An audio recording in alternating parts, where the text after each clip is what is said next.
Eu queria pegar um frame aqui um pouco mais específico da questão woke, e eu gostei quando você falou que o mundo é movimentado pelas ideias, né? Só que essas ideias têm implicações, né? A gente acaba tendo desdobramentos delas. Também. E o que eu queria especialmente te perguntar, né? Como que fica essa questão da cirurgia do transgênero, né? Porque aqui a gente está diante de um avanço da medicina, né? Sim. Que inegavelmente vem trazendo.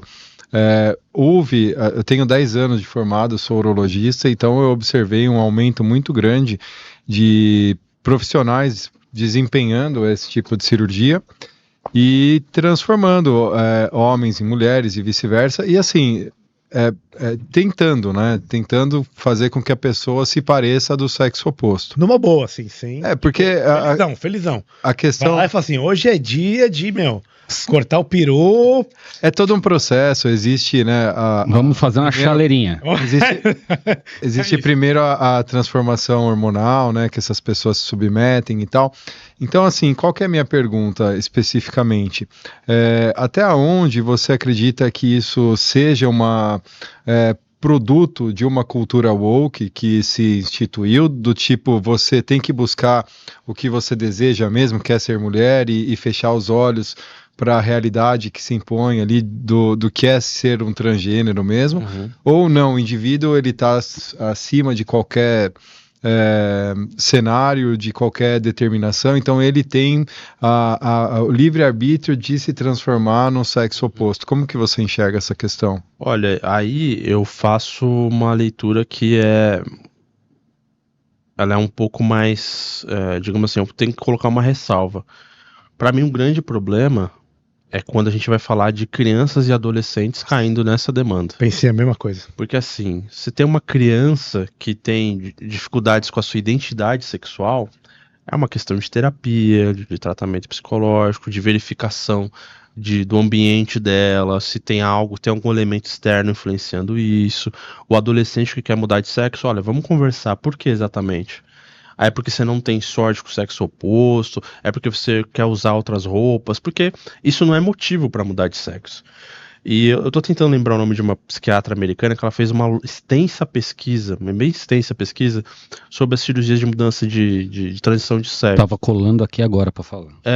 Eu acho que é Transnation, né?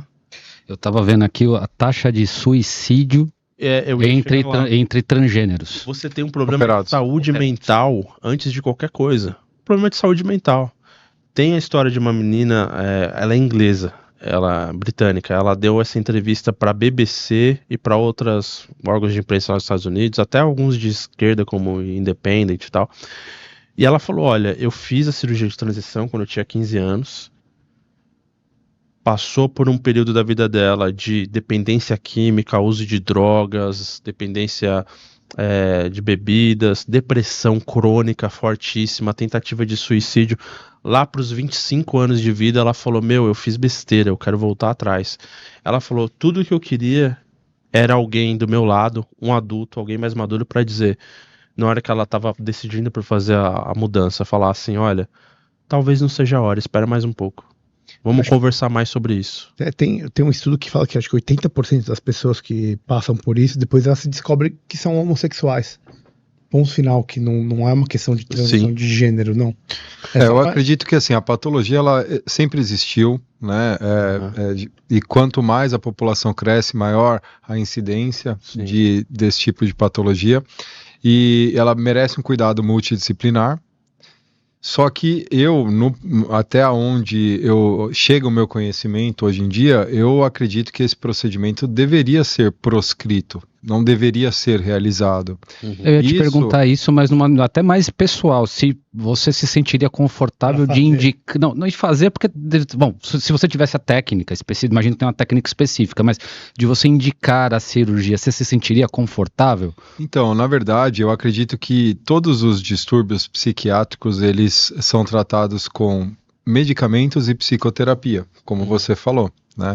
E quando aquele indivíduo se descobre com alguma disforia de gênero e vai buscar auxílio profissional, ele vai ter que passar por essas etapas e vivenciar toda essa esse drama de maneira com as ferramentas que a gente dispõe.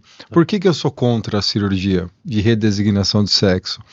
Porque, inicialmente, você não vai conseguir atingir o objetivo que é se tornar do sexo oposto. Você vai continuar sendo uma pessoa daquele sexo. Não, você vai ser um homem sem piroca. Com modificações no seu corpo e que são irreversíveis. Esse é meu ponto. Né? Então, a questão da irreversibilidade é o que pega. Se você tiver um arrependido, você não tem que entregar para ele. Não há antídoto.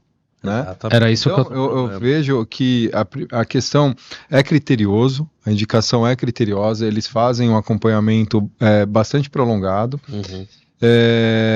Tem a questão hormonal também que é utilizada, mas no final das contas a pessoa pode estar sugestionada por um ambiente que incentiva falando, não, você está certo em... Ambiente de sugestão e um quadro de reversibilidade. Eu dei um Google rápido aqui e falando da suicídios entre transgêneros. Tem um estudo de 2014, de 22 e de 23, notícias no G1. Tem um estudo, Caio, que o Jordan Peterson citou recentemente. É alarmante, tá, o que eu vou dizer, mas ele citou, acho que no final do ano passado, enfim, a taxa de suicídio na comunidade trans, entre pessoas que fizeram, ela é maior do que a taxa de suicídio de judeus nos campos de concentração. Aqui eu vi, nesse estudo aqui, 66%, quando você compara a população, por causa dessa irreversibilidade, Sim. 66% e 31%, um terço dos que não se tentam suicídio, tem pensamentos recorrentes em se matar, cara. Então, o impacto dessa agenda, né? Sim, e lembrando que isso, quando o doutor Alexandre, maravilhoso amigo, fala de reversibilidade, ele não tá falando só da cirurgia, não. Você pega uma criança e dá hormônio para ela, você também tá falando de reversibilidade. Você bloquear a testosterona, isso também é irreversível. Não é que você depois volta, tem uma outra pílula que vai recompor aquilo que deveria ter sido feito. Não tem como, também é irreversível. Não é só a cirurgia. Exatamente. Essa transição hormonal, ela também é irreversível. Sim. E você pensa que nos Estados Unidos, no Brasil eu ainda não vi isso, mas nos Estados Unidos, crianças de 6 anos, 5 anos, que acreditam no Papai Noel. E figuras famosas, né? Filhos de figuras públicas. É aquilo que a gente tem até um meme sobre isso, né? Essa coisa assim, ó, pet vegano e criança trans, você sabe quem tá por trás. Né? Não existe explicação. Essa foi demais. Pet vegano é foda. Vou te falar. Fala pra Bruca lá em pet casa. É vegano. Você chega com aquele pezão de galinha pro cachorro e fala, não, obrigado. Chuchu, come esse chuchu aqui, querido. É uma coisa tão óbvia que até pessoas da esquerda, assim, mentes progressistas, né, tal, como, por exemplo, Richard Dawkins, é aquele cara chato, aquele militante do ateísmo. Ele foi defenestrado, né, na Inglaterra, porque ele falou, gente, não tem esse negócio de criança trans, como assim? Né? Alguém tá decidindo por essa criança, ela não tem maturidade pra saber. Então, assim, é tão óbvio que até do outro lado, quem não é tão habitolado assim, começa a falar, peraí, existe um lobby pra isso, existe um lobby pra normalizar esse comportamento, normalizar essas escolhas precoces e imaturas de crianças e adolescentes que não sabem o que estão fazendo. Isso é teoria da conspiração, esse lobby pró-causa aí, cara. Esses metacapitalistas aí não existem.